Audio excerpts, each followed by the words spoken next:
Dining table پر ہاشم مبین کی پوری family موجود تھی۔ کھانا کھاتے ہوئے وہ سب آپس میں خوشگپیوں میں بھی مصروف تھے۔ موضوع گفتگو اس وقت امامہ تھی، جو اس ویکینڈ پر بھی اسلام آباد میں موجود تھی۔ بابا، آپ نے یہ بات نوٹ کی کہ امامہ دن بدن سنجیدہ سے سنجیدہ ہوتی جا رہی ہے؟ وسیم نے قدرے چھیڑنے والے انداز میں امامہ کی طرف دیکھتے ہوئے کہا۔ ہاں، یہ تو میں بھی پچھلے کئی ماہ سے نوٹ کر رہا ہوں۔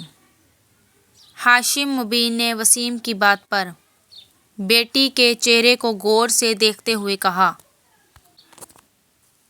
امامہ نے چاولوں کا چمچہ منہ میں رکھتے ہوئے وسیم کو گھورا۔ کیوں، امامہ کوئی مسئلہ ہے؟ بابا، یہ بڑی فضول باتیں کرتا ہے اور آپ بھی خواہ مخواہ اس کی باتوں میں آ رہے۔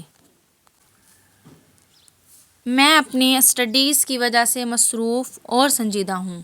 اب ہر کوئی وسیم کی طرح نکما تو نہیں ہوتا۔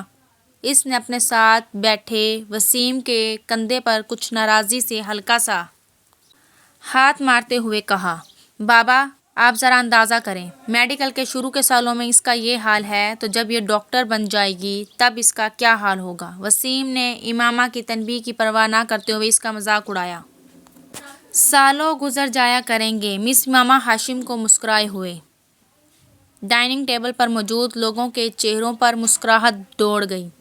ان دونوں کے درمیان یہ نوک جھوک ہمیشہ ہی رہتی تھی۔ بہت کم مواقع ایسے ہوتے تھے جب وہ دونوں اکٹھے ہوں اور ان کے درمیان آپس میں جھگڑا نہ ہو۔ مستقل بنیادوں پر ہوتے رہنے والے ان جھگڑوں کے باوجود امامہ کی سب سے زیادہ دوستی بھی وسیم کے ساتھ ہی تھی۔ اس کی وجہ شاید ان کے اوپر تلے کی پیدائش بھی تھی۔ اور آپ تصور کریں کہ اس بار امامہ نے اسے اپنی بات مکمل کرنے نہیں دی۔ اس نے اس کے کندھے پر پوری طاقت سے مکہ مارا۔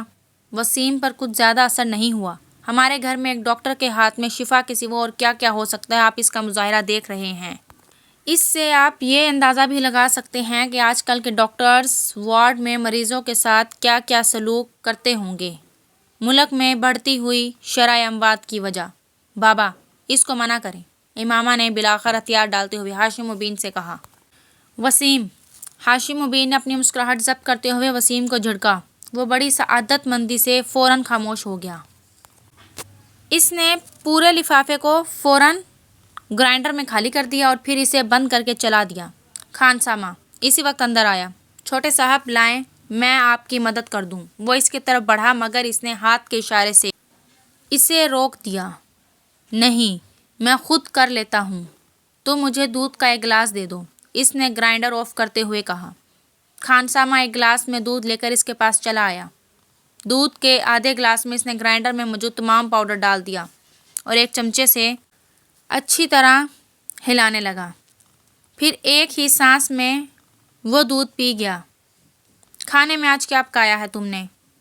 اس نے خان سامہ سے پوچھا۔ خان سامہ نے کچھ ڈشز گنوانی شروع کر دی۔ اس کے چہرے پر کچھ ناگواری ابھری۔ میں کھانا نہیں کھاؤں گا، سونے جا رہا ہوں، مجھے ڈسٹرب مت کرنا، اس نے سختی سے کہا اور کچن سے نکل گیا۔ پیروں میں پہنی ہوئی باٹا کی چپل کو فرش پر تقریباً گھسیٹ رہا تھا۔ اس کی شیو بڑھی ہوئی تھی اور آنکھیں سرخ تھیں۔ شرٹ کے چند ایک کے سوا سارے ہی بٹن کھلے ہوئے تھے۔ اپنے کمرے میں جا کر اس نے دروازے کو لاک کر لیا اور وہاں موجود جہازی سائز کے میوزک سسٹم کی طرف گیا اور کمرے میں بولٹن کا "when a man loves a woman" بلند آواز میں بجنے لگا۔ وہ ریموٹ لے کر اپنے بیڈ پر آ گیا اور اوندھے منہ بے ترتیبی کے عالم میں لیٹ گیا۔ اس کا ریموٹ والا بایاں ہاتھ بیڈ سے نیچے لٹک رہا تھا اور مسلسل ہل رہا تھا۔ اس کے دونوں پاؤں بھی میوزک کے ساتھ گردش میں تھے۔ کمرے میں بیڈ اور اس کے اپنے حلیے کے علاوہ ہر چیز اپنی جگہ پر تھی۔ کہیں پر کچھ بھی بے ترتیبی نہیں تھا، کہیں پر گرد کا ایک ذرہ تک نظر نہیں آ رہا تھا۔ میوزک سسٹم کے پاس موجود دیواری شیلف میں تمام آڈیو اور ویڈیو کیسٹس بڑے اچھے طریقے سے لگی ہوئی تھیں۔